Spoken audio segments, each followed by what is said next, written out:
बांटे गए हैं। एक फाइनेंशियल क्रेडिटर होता है और एक ऑपरेशनल क्रेडिटर होता है। तो फाइनेंशियल क्रेडिटर वो होता है जो फंड्स देता है कंपनी को, और ऑपरेशनल क्रेडिटर वो होता है जो कंपनी को गुड्स या फिर सर्विसेज प्रोवाइड करता है। तो ये दोनों क्लासिफिकेशन किए गए हैं ये कोड के अंदर। ये क्यों किए गए मैं ये आपको बाद में बताऊंगा। और थर्डली एक कॉर्पोरेट एप्लीकेंट। कॉर्पोरेट एप्लीकेंट में कॉर्पोरेट डेटर मतलब जो खुद कंपनी है वो भी खुद अप्लाई कर सकती है to start the CIRP process. तो ये डिटेल में हम बाद में देखेंगे। और फिर डिफॉल्ट का क्या डेफिनेशन है, मतलब डिफॉल्ट अगर जनरल टर्म्स में देखा जाए तो अगर अमाउंट पेएबल और ड्यू हो जाती है और वो पे नहीं कर पाती है कोई, तो उसको डिफॉल्ट कहते हैं। पर ये कोड के अंडर डिफॉल्ट का 1 लाख का लिमिट सेट किया गया है, जो कि अभी कोविड के बाद वो 1 लाख की लिमिट 1 करोड़ तक एक्सटेंड की गई है। तो डिफॉल्ट अगर 1 करोड़ के बाद में ज्यादा होता है तो क्रेडिटर्स अप्लाई कर सकते हैं फॉर CIRP प्रोसेस। और एडजुडिकेटिंग अथॉरिटी NCLT होती है, national company law tribunal, for the purposes of this code. Next slide please. तो जैसे मैंने बताया फाइनेंशियल क्रेडिटर वो होता है जो कंपनी को फंड्स देता है। तो वो कैसे इनिशिएट करेगा ये एप्लीकेशन को, उसके बारे में देखेंगे हम। तो फर्स्टली डिफॉल्ट कमिट होना बहुत जरूरी है, जैसे मैंने बोला 1 करोड़ के ऊपर। डिफॉल्ट कमिट होने के बाद फाइनेंशियल क्रेडिटर एक एप्लीकेशन देगा, इधर बाय इंडिविजुअली और जॉइंटली विद अदर क्रेडिटर्स। तो वो एप्लीकेशन देगा और फिर एप्लीकेशन के साथ साथ वो कुछ रिकॉर्ड्स भी देगा एडजुडिकेटिंग अथॉरिटी को, जैसे एविडेंस ऑफ डिफॉल्ट, और एक नाम प्रपोज करेगा वो इंटर्म रेजोल्यूशन प्रोफेशनल का।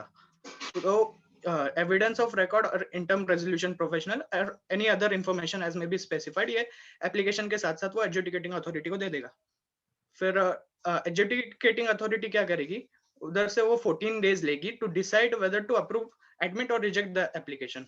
तो एडमिट वो तभी करेगी जब भी डिफॉल्ट एक्चुअली में एग्जिस्ट किया गया एग्जिस्ट होता है और कोई डिसिप्लिनरी प्रोसीडिंग पेंडिंग नहीं है अगेंस्ट द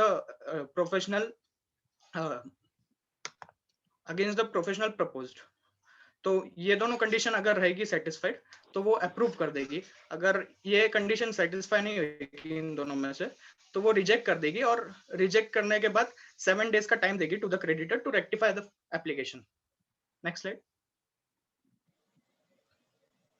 हाँ, और ऑपरेशनल क्रेडिटर के भी केस में प्रोसीजर सेम है, बस 1-2 माइनर डिफरेंसेस है, मैं आपको बता देता हूँ। तो जैसे कि मैंने कहा था कि ऑपरेशनल क्रेडिटर वो होता है जो कंपनी को गुड्स या फिर सर्विसेज प्रोवाइड करता है। तो अभी जब गुड्स और सर्विसेज की बात आ रही है तो उनकी क्वालिटी की भी बात आ जाती है। तो ऐसे भी हो सकता है कि अगर क्रेडिटर ने डेटर को गुड्स प्रोवाइड किए हैं तो एट एज पर पार नहीं हो सकते, मतलब उसमें क्वालिटी में कहीं ना कहीं कमी रही हो सकती है। तो उसके कारण क्या हो सकता है, डिस्प्यूट हो सकता है दोनों क्रेडिटर और डेटर के बीच में। तो यहाँ पे भी प्रोसीजर क्या है, पहले डिफॉल्ट होना चाहिए। तो डिफॉल्ट होने के बाद ऑपरेशनल क्रेडिटर जो है वो डेटर को एक डिमांड नोटिस देता है टू प्रूव दैट कोई डिस्प्यूट नहीं चल रहा है against the unpaid amount between them. तो अगर कॉर्पोरेट डेटर उसका रिप्लाई दे देता है 10 डेज में तो फिर वो एप्लीकेशन नहीं कर सकता है। पर अगर 10 डेज इलैप्स हो गए और फिर भी कोई जवाब नहीं आया डेटर के साइड से, तो ऑपरेशनल क्रेडिटर एप्लीकेशन कर सकता है। तो इधर एप्लीकेशन का प्रोसीजर सेम रहेगा, बस डॉक्यूमेंट जो है वो अलग रहेगा। यहाँ पे गुड्स की बात आ गई तो फिर एक कॉपी ऑफ इनवॉइस भी देना पड़ेगा, एक एफिडेविट देना पड़ेगा कि कोई रिप्लाई नहीं मिला है कॉर्पोरेट डेटर से, एक सर्टिफिकेट देना पड़ेगा ऑफ द फाइनेंशियल इंस्टीट्यूशन कि कोई पेमेंट नहीं रिसीव हुई है डेटर से। आई थिंक ये सर्टिफिकेट का अमेंडमेंट के बाद ये निकाल दिया गया है तो ये देना नहीं पड़ता है एनीमोर। और any other proof of non payment देना पड़ेगा। तो सेम कंडीशन है, ये एनालाइज करेगी adjudicating authority that is NCLT with in 40 days. और वो अगर एप्लीकेशन कंप्लीट है और डिफॉल्ट एक्चुअली में हुआ है और कोई प्रोसीडिंग पेंडिंग नहीं है अगेंस्ट द प्रोफेशनल, तो वो अकॉर्डिंगली एडमिट या फिर रिजेक्ट कर लेगी एप्लीकेशन।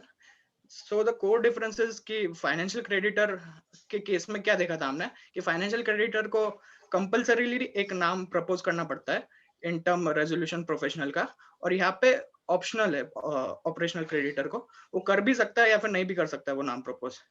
पर अभी किया तो सेम प्रोसीजर रहेगी, और नहीं किया तो फिर एडजुडिकेटिंग अथॉरिटी जो है वो IBB बोर्ड को कंसल्ट करेगी और फिर प्रोफेशनल अपॉइंट कर देगी। Next slide.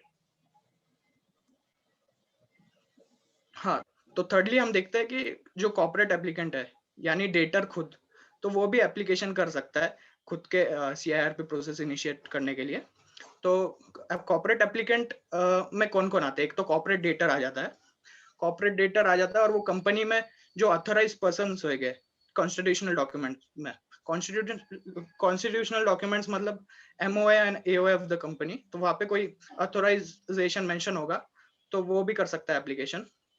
फिर the ones that is charged with the management of the company और रिसोर्सेज उनके, और जो इनको कंट्रोल या फिर supervision of the affairs of the company grant किया गया है, तो ये कॉर्पोरेट एप्लीकेंट में आते हैं, तो ये भी कर सकते हैं on the behalf of company for initiation of CIRP process. Process इधर भी सेम है, बस डॉक्यूमेंट जो है वो अलग देने पड़ेंगे।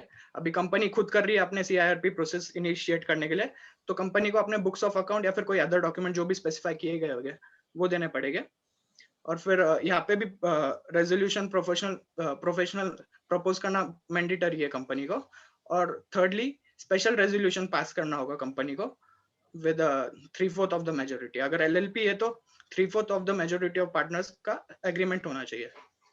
यहाँ पे भी सेम है, फिर डिफॉल्ट होगा, एप्लीकेशन डाला जाएगा। एप्लीकेशन के बाद एडजुडिकेटिंग अथॉरिटी 14 दिन लेगी डिसाइड करने के लिए। अगर वो एक्सेप्ट करती है तो 7 डेज में इंटीमेट कर देगी कॉर्पोरेट डेटर को, और अगर एक्सेप्ट नहीं करती है तो 7 डेज का और टाइम देगी to rectify the application. Next slide. हाँ, तो विड्रॉ कर सकते हैं कि नहीं ये एप्लीकेशन? तो पहले कैसा होता था कि जब तक एडजुडिकेटिंग अथॉरिटी एडमिट नहीं करती है एप्लीकेशन, तब तक ही हम विड्रॉ कर सकते थे, उसके बाद नहीं कर सकते थे। पर अमेंडमेंट के बाद क्या किया है कि अगर एप्लीकेशन एडमिट हो गया है और कमिटी ऑफ क्रेडिटर्स बन गई है, तो कमिटी ऑफ क्रेडिटर्स का 90% वोटिंग पावर चाहिए टू विड्रॉ द एप्लीकेशन। ये कमिटी ऑफ क्रेडिटर्स क्या होता है वो मेरे टीममेट्स बताएंगे on for the session. Over to Sanket. Yes,